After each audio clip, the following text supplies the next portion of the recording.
Hi guys, welcome to How to Library. Today I'm going to show you how to add a channel topic on Discord. So first things first, we are going to need to pick out a channel we want to add the topic to. So I'm going to pick this How to Libraries channel. We're going to pick this channel and I'm just going to slide my finger to the left and we'll bring us here.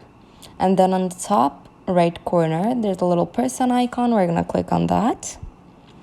And then we have threads, pins, notifications, and settings. We're going to click on the settings icon.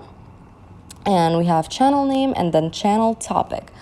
So as channel topic, we're just going to write some things like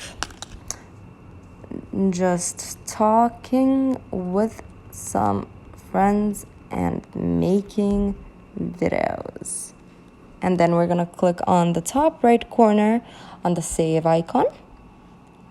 And it saves. As you can see right under the name, it says just talking with some friends and making videos.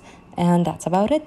Thank you for watching. Do click the like button if this video helped you and subscribe to our channel for more helpful videos. Bye guys.